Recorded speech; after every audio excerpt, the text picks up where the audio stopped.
নমস্কার বন্ধুরা, welcome back to live আড্ডা ফুটবল। তো বন্ধুরা, আরও একটা নতুন ভিডিওতে তোমাদের সকলকে স্বাগত জানাই। তো বন্ধুরা, ভিডিওটা শুরু করার আগে তোমাদের কাছে একটাই অনুরোধ, সেটা হচ্ছে যে আমাদের এই চ্যানেলে যারা প্রথমবার তারা কিন্তু অবশ্যই আমাদের এই চ্যানেলটাকে সাবস্ক্রাইব করে পাশে থাকা বেল আইকনটি অল করে রাখবে, যাতে সবার প্রথমে এরম খেলার আপডেট তোমাদের কাছে পৌঁছে যায়। তো বন্ধুরা, এই ভিডিওতে আমি তোমাদের কাছে মাত্র 100টা লাইকের আশা রাখছি। তো অনেকদিন পরে 100টা লাইকের টার্গেট করছি তোমাদের কাছে, আশা করছি তোমরা পুরোপুরি কমপ্লিট করে দেবে। তো বন্ধুরা, আমরা কিছু আপডেট তোমার সঙ্গে শেয়ার করতে যাচ্ছি এবং সেই সব আপডেটগুলো দুদিন পর আবার অন্য ক্রিয়েটার শেয়ার করবে। তো এই নিয়ে অনেকে বলে ফেক নিউজে, যাই হোক, যারা ফেক নিউজ বলছে আমার কিছু করার নেই, এবং যেটা সত্যি আমি সেটা সত্যি খবর দিই, আর যাদের দেখা তারা ঠিকই দেখে। তো দেখো, কালকে সবার প্রথমে সন্দেশ ঝিঙ্গান এবং মেহতাব সিংয়ের আপডেটটা আমি দিয়েছিলাম, তারপর থেকে সবাই দিচ্ছে। তো এবার তোমরাই বলো যে সবার প্রথমে এই কমিউনিটির মধ্যে প্রথম খবরটা বা প্রথম আপডেটটা কে পায়। এটা যারা বোঝা তারাই বুঝবে, আর যারা বুঝবে না, যারা খেলা খবরের কিছুই বোঝে না, শুধু আসে ভিডিও দেখে উল্টোপাল্টা কমেন্ট করে চলে যায়, তো তাদের ক্ষেত্রে কিছু বলার নেই। তো আজকে আমরা কথা বলবো আশিক কুরুনিয়ানকে নিয়ে। তো বন্ধুরা, আশিক কুরুনিয়ানকে নিয়ে যে খবরটা সবার প্রথমে শোনা যাচ্ছে, যে আশিক কুরুনিয়ানকে কিন্তু লিস্টন কোলাসও রিপ্লেস করে দেবে। অর্থাৎ লিস্টন যে প্রথম একাদশে চান্স পেত, সেই তার বদলে কিন্তু আশিক কুরুনিয়ানকে প্রথম একাদশে চান্স দিতে হবে।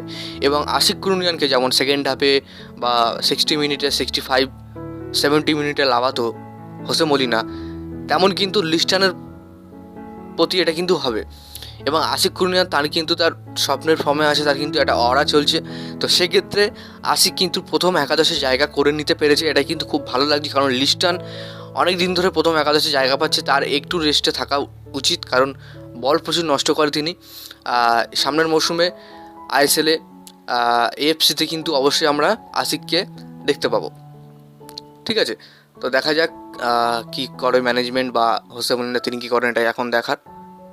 তো আর একটা যে খবর তোমাদেরকে বলতে চাই, পাঞ্জাব এফসি তারা কিন্তু নতুন বিদেশিকে সই করাতে পারে, অর্থাৎ কলম্বিয়া থেকে নতুন বিদেশিকে সই করাতে পারে পাঞ্জাব এফসি। তাদের কিন্তু পুরোপুরি কথাবার্তা কমপ্লিট হয়ে গেছে, কিছু দিনের মধ্যে ডিল ডানও হয়ে যাবে। প্লেয়ারটির মার্কেট ভ্যালু হচ্ছে 3 কোটি টাকা, সেন্টার ফরওয়ার্ডের প্লেয়ার। তবে নামটা এখনও পর্যন্ত জানা যায়নি, তবে নামটা যদি সবার প্রথমে আমার কাছে আসে তাহলে কিন্তু সবাই তোমাদেরকে জানানো হবে। সবাই টেনশন করো না, আমি সবাইকে জানাবো। আর আরেকটা আপডেট, সেটা কিন্তু দিমিত্রি পেতাতসকে নিয়ে। তো অনেক জায়গাতেই খবর শোনা যাচ্ছে যে দিমিত্রি পেতাতসের দেশে ফেরার সময় হয়ে গেছে, বা তিনি দেশে ফিরবেন, এমন অনেক আপডেট বেরিয়ে আসছে। আমি তোমাদেরকে বলতে চাই, তোমাদের ভুল ধারণাটা ভাঙাই। পেতাতস তিনি কিন্তু কোথাও যাচ্ছেন না, আগামী মরশুমে তিনি কিন্তু দলের সাথেও থাকবেন। তো এই নিয়ে কিন্তু আর কোনো টেনশনের কোনো কারণ নেই, কারণ আমি তোমাদেরকে জানিয়ে দিয়েছি, আর কোনো ভিডিও দেখা তোমাদের দরকারই নেই। ওকে, তো দেখা যাক কী করে। আর আনোয়ার আলীকে নিয়ে খবরটা বেরিয়ে আসছে কাল থেকে রিউমার হিসেবে। অনেকে জিজ্ঞেস করছে আনোয়ার আলী কি মোহনবাগান আবার সই করবে, বা আনোয়ার আলীকে মোহনবাগান কি আবার নেবে।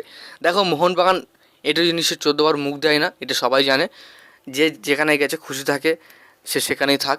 আনোয়ার আলী তিনি কিন্তু দল ছেড়ে খুবই খারাপ করেছেন, এবং তার সেটা কিন্তু তিনি ভুগছেন। তো যাক বন্ধুরা, দেখা যাক কি আজকে ভিডিওটা এতটাই ছিল। ভিডিওটা ভালো লাইক করে দিও, চ্যানেল প্রথম চ্যানেলে সাবস্ক্রাইব করে দিও। ধন্যবাদ।